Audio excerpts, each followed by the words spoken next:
का चुनाव है, आने वाली 19 तारीख है और साइकिल का हमारा निशान है। ये जो चुनाव है ये आपके हमारे लिए बहुत महत्वपूर्ण है। अगर हमें अपनी कोई आवाज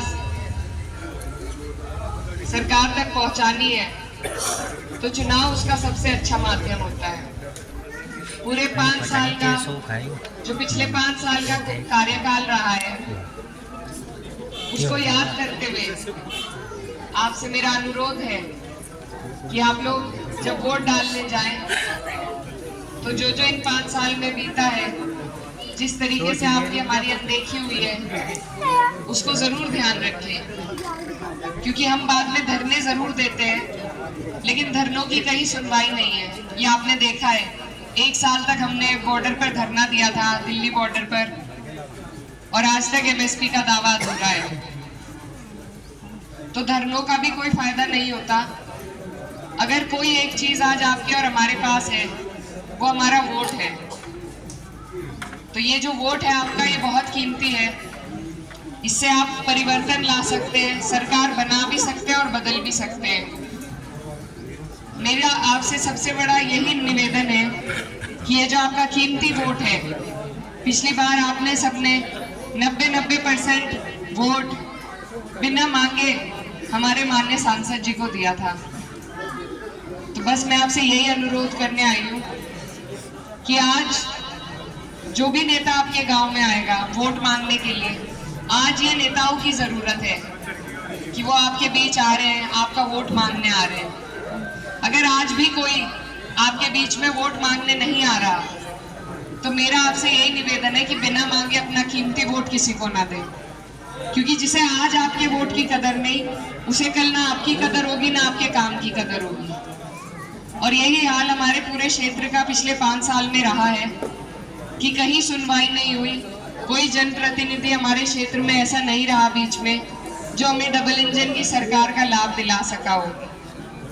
ये बहुत बड़ा मौका था हमारे माननीय सांसद जी के पास। उनके पास 2-2 सरकारों की ताकत थी। वो चाहते तो हमारे क्षेत्र में बहुत कुछ करा सकते थे। कई स्टेडियम बन सकते थे, कई मेडिकल कॉलेज खुल सकते थे, क्योंकि ये काम सरकारों के होते हैं। लेकिन यहाँ अब तक कोई भी लाभ सरकार का पहुंच नहीं पाया। तो ये हमारे क्षेत्र के लिए दुर्भाग्यपूर्ण बात है।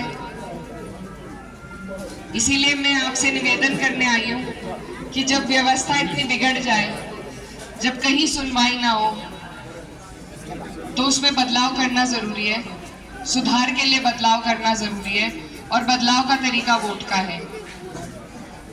यहाँ पर हमारा जो क्षेत्र है, यहाँ पर काम मोदी जी नहीं करने आएंगे, ना योगी जी करने आएंगे। यहाँ पर काम यहीं के स्थानीय जनप्रतिनिधि करेंगे और उनका सही चयन बहुत जरूरी है। हमारे शामली मिल पे यहाँ 3 महीने तक धरना चला, लेकिन सांसद जी एक बार भी वहां नहीं आए। जब एक जनप्रतिनिधि चुना जाता है तो वो सबका जनप्रतिनिधि है। उसे फिर अपने हर क्षेत्र के हर व्यक्ति की पीड़ा में उसका शरीक होना जरूरी है। और 3 महीने तक धरना चला, उन्होंने आके पूछना भी सही नहीं समझा कि क्या हमारे लोगों की समस्या थी, उन्हें संसद तक उठाने का काम होता। तो पिछले 5 साल का कार्यकाल मुझे आपको बताने की जरूरत नहीं है, आपके सामने है। अब अगर दोबारा हम उन्हीं का चयन करते हैं तो फिर गलती उनकी नहीं है, फिर गलती आपकी हमारी है। तो इसलिए ये बहुत महत्वपूर्ण मुद्दा है, ये बहुत महत्वपूर्ण चुनाव है, बड़ा चुनाव है।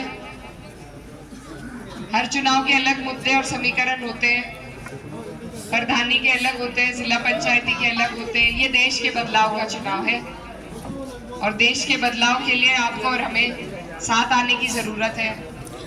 जो इंडिया गठबंधन है उनका मैनिफेस्टो भी जारी हुआ, जिसमें उन्होंने एमएसपी का वादा किया है, अग्निवीर को खत्म करने का वादा किया है, 1 लाख रुपए हर साल जो गरीब परिवार है उन्हें देने का वादा किया है, महिलाओं के लिए महालक्ष्मी स्कीम के तहत 1 लाख रुपए देने का वादा किया है। तो ये आपके हमारे लाभ की योजनाएं हैं। कोई अगर हमसे अच्छे वादे कर रहे हैं, हमें उनके साथ खड़ा होना चाहिए, उन्हें भी मौका दे के देखना चाहिए। हमारी जो अब तक सरकार रही है, इन्होंने खुद कबूला है कि 80 करोड़ लोगों को अनाज बांटते हैं। ये हमारे लिए बहुत शर्मिंदगी की बात है कि अनाज बांटने की बात को हम इतने गर्व से महसूस कर रहे हैं। सरकारों का काम अनाज बांटने का नहीं है, सरकारों का काम आपके और हमारे हाथों को मजबूत करने का है, ऐसी नीतियां बनाने का है कि किसान, मजदूर, छोटा व्यापारी सब अपने आप में इतने सशक्त हों कि फिर उन्हें लाचार बनके अनाज के लिए सरकार की तरफ ना देखना पड़े।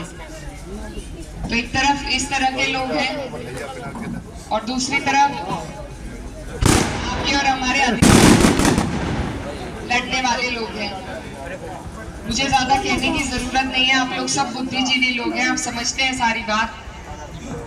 मैं सिर्फ अपने क्षेत्र की बात करना चाहती हूँ। हमारा जो क्षेत्र है पिछले पूरे 5 साल उदासीनता का शिकार रहा है और ये वक्त है उसे खत्म करने का। मैं आपकी बेटी हूँ, मेरे पिताजी भी इस क्षेत्र का प्रतिनिधित्व कर चुके हैं पहले। आपने उन्हें बहुत प्यार दिया, बहुत सम्मान दिया। मेरी माता जी भी, उन्हें भी आपने बहुत सम्मान दिया। तो आपका हमारा पुराना रिश्ता है, पुराना ताल्लुक है और हम यही रहेंगे, आपके बीच रहेंगे, परिणाम कुछ भी हो। लेकिन ये एक मौका है, मैं छोटी हूँ, मुझे ये मौका मिला है और ये बहुत बड़ी जिम्मेदारी का मौका है। इसलिए मैं अपने बड़े बुजुर्गों के बीच आशीर्वाद लेने आई हूँ और आपसे वादा करना चाहती हूँ कि आपने जो ये प्यार और मान सम्मान मुझे दिया है, परिणाम चाहे कुछ भी हो, ये मैं कभी नहीं भूलूंगी और जिस भी लायक हूँ आपकी लड़ाई मजबूती से लड़ने का काम करूंगी।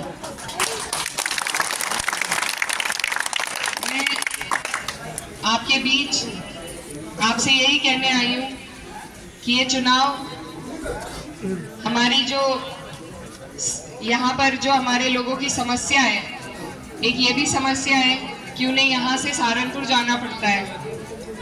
तो आप मेरा साथ देंगे, मुझे अपना आशीर्वाद देंगे तो मैं वादा करती हूँ कि आपको सहारनपुर तो नहीं जाना पड़ेगा, यहीं के यहीं काम हुआ करेंगे। तो इसलिए आपके बीच आई हूँ, आपकी बेटी हूँ, बहन हूँ, आपके आशीर्वाद से मैं आपके बीच आई हूँ। ये चुनाव किसी एक जाति बिरादरी का चुनाव नहीं है, ये सभी का चुनाव है, क्योंकि कोई भी चुनाव किसी एक धर्म जाति के बल पे नहीं जीता जा सकता। तो ये उस भाईचारे का भी चुनाव है और ये जो भाईचारा है हमने कायम किया।